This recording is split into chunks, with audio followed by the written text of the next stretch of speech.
Palakkad corporative urban ബാങ്കിന്റെ സായന ശാഖ stadium bypass റോഡിലെ ഫ്രണ്ട്സ് ടവറിലെ 1ാം നിലയിൽ പ്രവർത്തനം തുടങ്ങി. മന്ത്രി എം. രാജേഷ് ഉദ്ഘാടനം ചെയ്തു.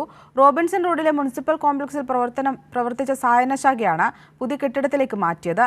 പുതിയ ATM counter A. Prabhakaran MLA ഉദ്ഘാടനം ചെയ്തു. ബാങ്ക് ചെയർമാൻ TK നൌഷാദ് അധ്യക്ഷനായി. പാലക്കാട് സഹകരണ bank president C. Balan, bank ഡയറക്ടർമാരായ Nithin Kanicheri, V. Manoj, general manager PJ Soni, CR Sajeev, CEO Nalinakshan, DGM KM Bindu, A. Anilkumar എന്നിവർ സംസാരിച്ചു.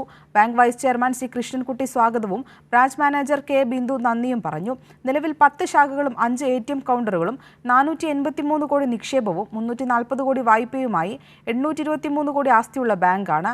കേരളത്തിലെ സഹകരണ മേഖല രാജ്യത്തിന് മാതൃകയാണെന്ന് ഉദ്ഘാടനം ചെയ്തുകൊണ്ട് മന്ത്രി M. രാജേഷ് പറഞ്ഞു.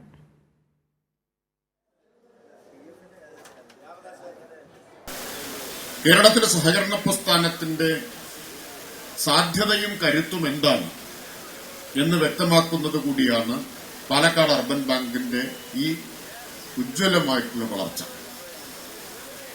കേരളം സഹകരണ മേഖലയിൽ രാജ്യത്തിനാകെ മാതൃകയാണ്.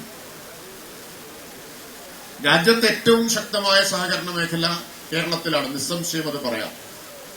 കേരളത്തിനൊപ്പം സഹകരണ മേഖലയിൽ എത്താൻ മറ്റൊരു സംസ്ഥാനവുമില്ല. കേരളത്തിന്റെ സാമ്പത്തിക സാമൂഹിക ജീവിതത്തിന്റെ നട്ടെല്ലായി പ്രവർത്തിക്കുന്നതും സഹകരണ മേഖലയാണ്.